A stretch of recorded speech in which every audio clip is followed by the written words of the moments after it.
Ladies and gentlemen, this is a warning. Any person found to be using any form of social media during this performance will immediately be ejected, castrated, deliberated, and reinstated. Put down your phones, and we repeat, fuck your phones.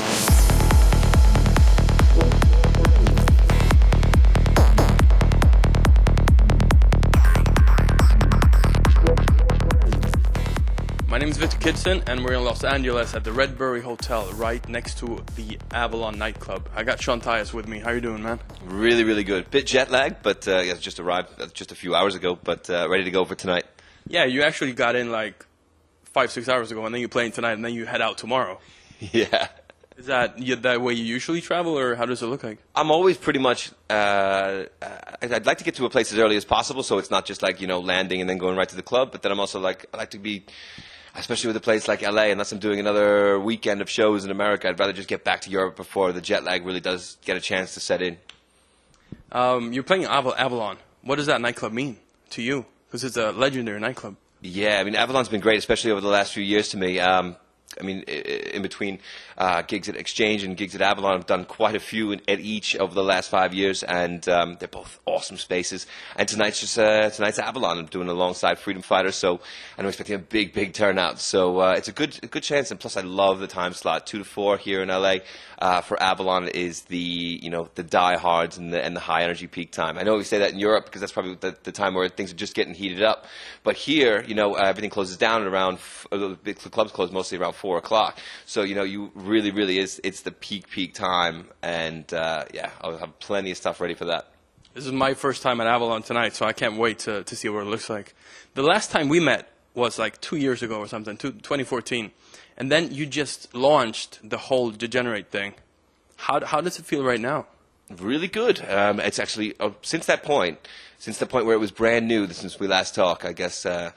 Yeah, it's become a really natural fit for me. I mean, the whole brand and the people, like I've always said, the people that know me know this is a really appropriate name for the whole brand behind me. And of course, did the DEGENERATION album in the beginning of this year, which went over really well. The reviews were, you know, heartwarming because it was just everybody was really more taken aback by the range of stuff. And now that the album's out, I can now focus the range on the trance stuff, which is where I'll be. Yeah, I mean, the majority of all my production right now is going just in the trance stuff for the next 6 months. Before finding the whole DEGENERATE brand, did you ever like feel lost or something like that before you? Because I know now you found your place. I can see that, and you guys can probably see it too because Sean is inspired as hell. But before that, were you ever like worried, or were you struggling, or what was that like? Probably years before DEGENERATE even happened. Actually, it was even probably 4 or 5 years ago. There was definitely a feeling of me feeling like I did everything over and over in the studio, a feeling of just kind of constantly regurgitating the same tracks over and over with different notation and slightly different arrangements, and it was just like, you know, I was frustrated, so I turned to doing like proper like dark electro for a short amount of time. And it wasn't just like I changed, I was still doing other tracks like Hydro, Banshee, Believe came out all during this time, By the Way came out around this time. But at the same time I was doing this more, you know, the housey electro, and I thought this is going to be my escape, and it wasn't really, that wasn't really me, and it didn't really have that fit of me either. But I mean, there were a couple of good tracks that came out of that era, like Lecta was one production-wise I even listen to now. I'm like, that's really fat. It still came out really good. But there was a lot of stuff that I did that it wasn't 100%. It was more exploration. I think that really shot me in the foot as far as where my music should be going, and it confused me in the studio too. So at that point, I just stopped listening to people, and I'm like, okay, what do I really want to do? And it was like remake and find this new, because you know what the other problem was, that especially 4 years ago, 5 years ago, during this time, all trance music was really going down a really shitty production route. No offense to all the trance producers producing around this time. We all know I'm fucking telling the truth, so don't even deny it. Everybody was sounding like shit back then, and now everybody was really finally coming out of this tunnel over the last year or so, or maybe the last 2 years, and it's been sounding a whole lot better. And you know, I'm a production whore, and I just need, you know, cutting edge techniques, and I just need these things in my daily life. And I think trance is now finally integrating some of these techniques into the genre, and it's great because it's growing up fast now, and you can feel it at the shows, you can feel it in the tracks coming out. People are getting much better now, and it had to happen. I've been calling it for years, and it just had to happen, and that makes me enjoy it much more too. So as a result, to answer that question even more, like this is like, you know, back then, back in 2006, 2007, and 2008, when I was just you know, married to the trance sound, and I'm once again married to it because, you know, there was a bit of a separation there because I just wasn't married to it because it wasn't cutting edge anymore, and I felt that, and I felt that the producers were becoming lazy, and even myself I was getting lazy as well, and I think now that laziness for everybody is going away. It has gone away. It's been away for about a year now, and I think everybody's busting their ass once again, and now everybody's once again proving themselves and showing their true colors, and I think that's a good thing. You tried out some different things before you found the Degenerate, like the sound or the brand. What was that search like to find something that fitted and then just roll into it? I wanted a challenge. Yeah, I mean, I know for me the biggest turn on to production is the challenge behind it, and if a genre is not difficult, I'm not really interested in making it, or if it's just got this mystique to me that or some people say, oh, you can't produce it, then that makes me want to produce it, and I want to go do it and see how it's done, and I want to take it apart and learn it. And now with trance music, it's becoming a lot more technical. Finally, you know, I've re-fallen in love with it, and also, you know, my offshoot with the psytrance stuff also, which is another technical, very, very technical style. You know, for my Neodyne stuff, it's really nice to be in the studio now, working on stuff that I consider, you know, a good challenge, and that's what I really wanted for trance music for years. Yeah, because right now Tyas has an alias. Neodyme, that's a separate thing from Tyas, right? Yes, so Tyas will be all trance releases, uplifting, that type of thing, and then and also tech trance, of course, and then you got Neodyme, which is specifically psytrance, which is a completely separate now side project. Where did the inspiration come from in rebranding, but not only rebranding, because when I met you in Zürich, 2014, you said that there's a lot of stuff coming, and we can witness that right now. Where did that inspiration come from for everything that just come out? It was like what I said. It was just finding challenging things, listening to other sounds, finding new sounds that I didn't know how to make, and for me, that's inspiration enough. If I don't know how to do something, that's me in the studio for a week or a day or however long it takes. It could be a month, trying to learn how it works and how it's made, and then I get to incorporate these techniques and these sounds into my own tracks, and that's where I find all of my inspiration and motivation. What can you tell me about how has everything been received so far? Really good. People are really into they're really into the new sounds, and I think people want a kind of a link, which I'm still trying to find the perfect bond in between. And I think I've found it on the last couple of productions I've been doing in the studio, which you probably haven't heard yet, even at the time of when this interview goes up. But you'll get a feel for the old Tyas. When I say the old, I mean like the old. The classic, like, you know, I'm not going to call myself classic, that's a dick move. But let's go with, you know, traditional Tyas sound is going to meet the new cutting edge techniques that I've been picking up over the last 2 years. And that's definitely the main focus of where I want to go with it. I'm gonna call yourself classic because you created a sound a couple of years ago that was so strong that that people try to follow as well. And now you've done that again, I would say. Like, you've created your own sound once more. How do you look at that? It's kind of funny. Like, after I did the album, at the amount of people that have come to me with, it's definitely flattering because after doing the album, and then I have a lot of people now sending me, you know, trance producers, and I won't even say anybody's name, but it's cool. But like, a lot of other trance producers have now been, you know, trying the drum and bass as well, and of course, a lot of trance guys have always been trying techno, so that's nothing new. But the drum and bass has been like kind of interesting. So I don't know, what was the question? Well, yeah. What does it feel to like build yourself again, or like create a sound again? Because you really. Yeah, you've really done that, yeah. So by saying that, you know, when people are, you know, kind of also trying to, now that I've shown people drum and bass, and now they're interested in it as well. So they're seeing what this new sound and where it's pulling ideas from, and I'm pulling ideas from drum and bass into trance, and I'm pulling ideas from techno into trance, and this is creating this fusion of, you know, my traditional sound and these new techniques that were, especially drum and bass sounds that were previously unheard of in trance music. How would you say, like, what's your favorite track from the album? It's been out now for a while. How do they stand out right now, the tracks? Couple different ones, really. I definitely don't have one single favorite, but it could either be Da Do Da Da, or it could be Reach Out, it could be Contrast, it could be Vagabond, it could be Diffuse. Jeez, I really do. I don't think there is one single favorite. I really do. To be honest, this is going to sound so weird, but I try to listen to my stuff, you know, after it comes out to see what could have been improved on and stuff. And there's elements that could have been improved on, but it's been in my car since it came out, and it has never left the player. So, you know, if I haven't gotten sick of it and thrown it out the window by now, because usually you would do that with your own tracks, as most producers know. And yeah, I'm still happy with the album. So I'm very proud of it. Were you ever worried, or did you ever think about how it would be received? Because it has a very wide range, and people are very, they love their genres, I could say, something like that. They do. They love their genres, and they love naming them, and they love categorizing them, as do I, to be honest. But, you know, I didn't believe that doing an album was doing an album unless you did a nice wide range and covered the huge canvas of really what you want to be covering. If it's just a CD with 14 140 BPM, 138 BPM trance tracks on it, that's not really, to me, an album. That's like a best of.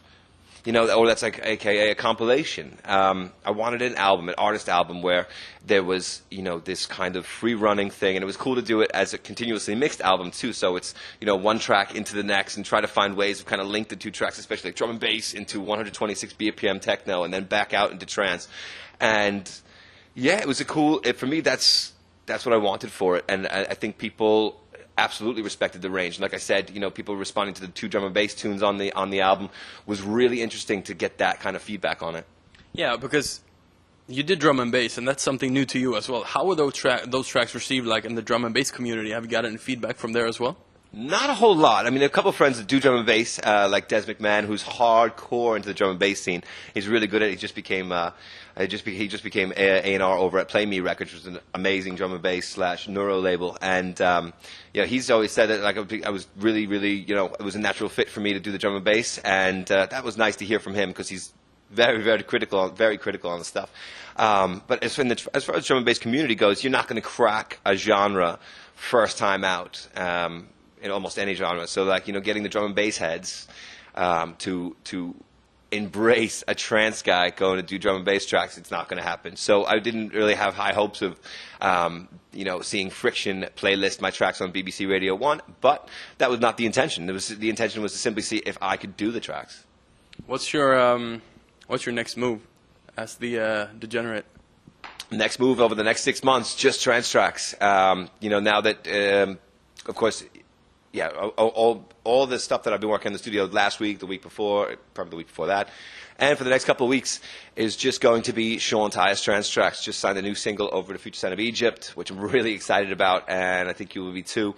And you know, of course, the next couple up also for Subculture and a few other labels as well. I don't really know if I'm getting too far ahead of myself or if I've been saying too much already, but we'll just leave it at that. But yeah, a lot of exciting stuff that, you know, that the album work was kind of holding up for a bit, and now we can open up the floodgates and really let the tracks come out. I can see, and I can feel that you're inspired. Like, your eyes are glowing when you're talking about this, right? You should see me in the studio even more. Yeah. Like, where does that come from? I mean, like I said, it's just making new sounds and finding new ways of things to kind of bond together. And then, like, you know, there's been days where I haven't sat down in the studio, like the studio chair, for hours on end, and I'm just dancing because I'm getting that old vibe back from 2006 and 2007. And that's, I think that's really important, especially for the fans, because they want that old vibe back. And for me, I've been on this, you know, crusade to try to find this particular vibe that I can't find in many tracks now, myself or by myself or by others. And now I've finally found certain ingredients to add into the track and to take other ones out that have really kind of cemented this feel for me. How hard is it to, because you're not really following any lines right now compared to other producers, how hard is it to do your own thing? It's easy. It's really easy to do your own thing, especially when you take your influences based on what only you like, and not based on what's charting, and not based on what people tell you to like, or not based on who's going to support your record. I think it's much more important to just put stuff in your tracks, that ingredients that you like and sounds that you've made. I think that's such an important thing. Now, I know I've made sound banks for synths and of course sample packs of kicks, and I can't stress enough the importance of making your own sounds. And the purpose of my banks, of me and Darren Porter's banks, are to teach you and to teach people how to make their own sounds. They take it and don't just hold down a key on your controller keyboard and put it into your track. The idea is for them to look at how the sound was made and say, oh shit, I have this idea and I could do something just like this. And that's the best. That's the most important thing. And I hope people are using them like that. How did it feel to give away like your secrets like that, or your sounds like that? I haven't. I mean, there was a lot of secrets and a lot of sounds that I've hoarded, and it felt a little guilty giving away. Well, you give them away, but you're selling them, of course. But you see them, of course, pirated as well and stuff like that. So then you're giving them away in that sense. Yeah, you know what though? It's more of a motivation to, once you start selling them, and then they're in everybody else's hands now. So what are you going to do? You should make new ones. And that's pushing you into create even new stuff, right? Exactly. That's the idea. So if you give somebody. Okay, you've given somebody your old weapons. What do you need? A new, bigger weapon. So it's a very violent analogy, but it's a good one. How come you wanted to create a new psytrance alias? Oh, Neodyne. Yeah. Okay. There's been a lot of chatter and stuff like that, and people are getting a little confused as to what Sean Tyas tracks are and what what I'm out playing and stuff. So I think the more I thought about it, I'm like, the more this makes sense. Okay, so we're going to take the Sean Tyas name completely back to the roots, and this is going to be completely trance, and the Coming Soon and Brian Carney anti-social media remix will be the last quote-unquote Sean Tyas psytrance remix, or psytrance production, let's say, and then everything from henceforth will be Neodyne originals and remixes for psytrance. And the point of that is simply because it's a side pet project, and I need to really treat it as that. And so when you see the point is, when you see a Sean Tyas original single, a Sean Tyas remix, you need to know immediately that that's going to be a trance track or a tech trance track, or just something, because my psytrance production is gone. Like the way I've taken it, it's become so psytrance. It's not even psytrance influenced. It's completely psytrance. And I think it was appropriate that it was another name, because it's so different from my trance stuff that it needed to have a different branding on it. And I think that was the most important thing for the fans. So this way, there's a lot of trance fans that don't like psytrance, and that's not fair to them. So the most fair thing to everybody was to just make a side name and continue on with Sean Tyas as it always was. I know you have a very broad spectrum of music that you listen to, but when did you was it curiosity that made you want to produce drum and bass and psytrance and stuff like that, or where did that come from? I probably tied into the time when I started to jog and run, and I needed stuff to listen to while I was out for the run, and I'm like, okay, you know what? I listen to this trance music probably a solid 12 to 14 hours a day. I need to break that up a little bit and take something else out with me for a run. So I would take a techno mix, and then I'd take a breaks mix out. And I stumbled upon drum and bass and downloaded a bunch of DJ sets, and I came across this essential mix by this DJ Metric, who's quite well known in drum and bass circles, and does most of his release on Hospital Records, which is also one of the best drum and bass labels in the world. And took that mix, 2-hour set, and went for a run. And by the time I got back, I was sweating and dying from the run. But I was running into the studio to go figure out how the fuck he made some of these sounds. It was insane. Well, I know he didn't make most of the sounds. It was essential mix. So there was loads of other tracks from other producers on it. But oh man, that mix blew my mind. And I probably ran twice the speed I should have for that run, because everything's at 175 BPM. And it blew my mind. And that really blew the doors off as far as completely opening me up to some new production techniques that have completely shaped even everything I've done until today. And this is probably, what, 2.5, 3 years ago. So it was a good journey. How does music affect you? You run to it. How do you use it in your life? I use it as a backdrop for everything you do. I mean, music almost becomes cinematic in that way. You know, you run and you have a good like second wind when you're doing a run. Say you just passed your, you know, I guess it's different for everybody. So say you pass your 5K mark and you got to make it to 10, and an awesome track comes in and it comes on in your headphones, and you all of a sudden that pain in your knees and the pain in your calves and the pain in your shins all goes away temporarily, but it goes away. And you know, that's awesome. Or like, you know, for even for like dinner music, or you know, or music in the background while you're gonna go have some sex. You know, they put like DI Chill Out Dreams on, or DI Chill Out, DI Lounge. You know, I like the DI Chill channels. They're pretty awesome for that. You know, Those are your sex channels, I guess. Yeah, well, let's see. Like Lounge is a good sex channel. Just it's a good tip.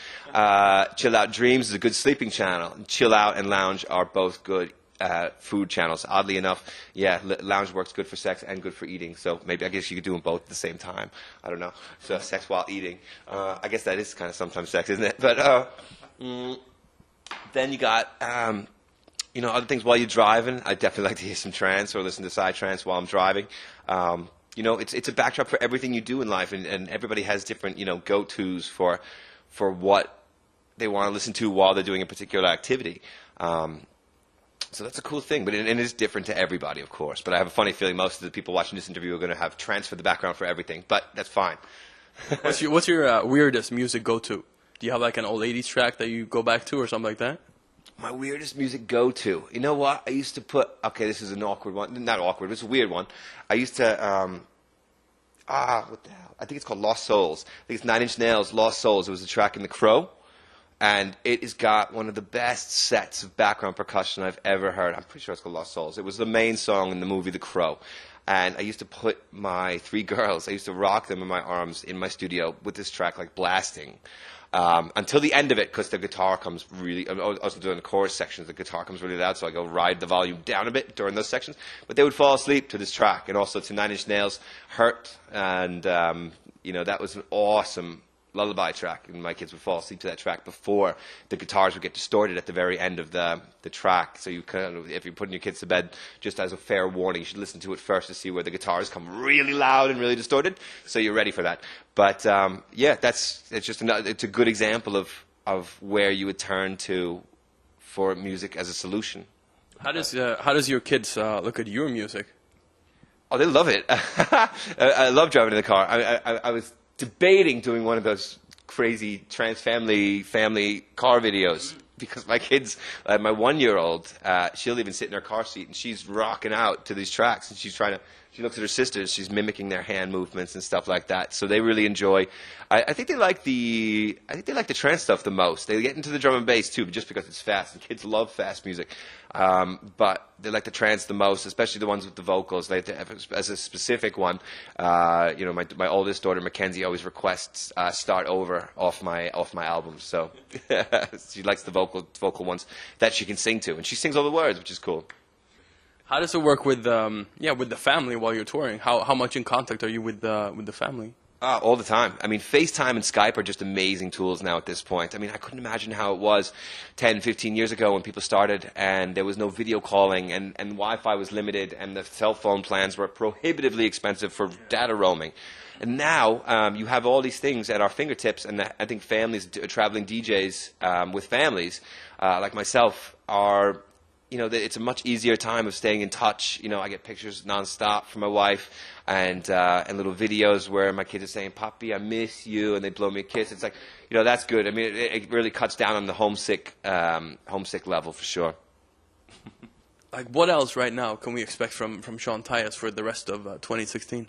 Let's go for 2016 and 2017, because basically there's so many things that I have planned that I think a lot of it's still going to spill over into next year. But yeah, I think I'm really, really close to locking down this kind of, you know, this really interesting marriage between my traditional sound, that 2002, 2003 Paul Van Dyke classic slamming offbeat bass trance sound that that's so clamored for by the fans right now, and of course, like all the cutting edge techniques that I've been bringing over from drum and bass, and the more more bass styles of music, and they're working really well in trance, and they really open up a lot of doors. So just expect a lot of new sounds, but done in my traditional way. And what does your traditional way mean then? Focus on the melody, a refocus on the melody, a refocus on the emotion on the dance floor. Don't expect a 3-minute breakdown from me. There are plenty of other producers you can go to for those fucking breakdowns. But expect a minute and a half of just, hopefully goosebump-inducing breakdown this, and then just ready to get your head down and dance again, because that's what this is all about. So it's called a dance club, not a hands up and, roll your tits off club. Hey, this is Sean Tyas, and we are here in LA, and I'm here with Viktor Kidson. We're about to go in for a crazy night over at Avalon Hollywood.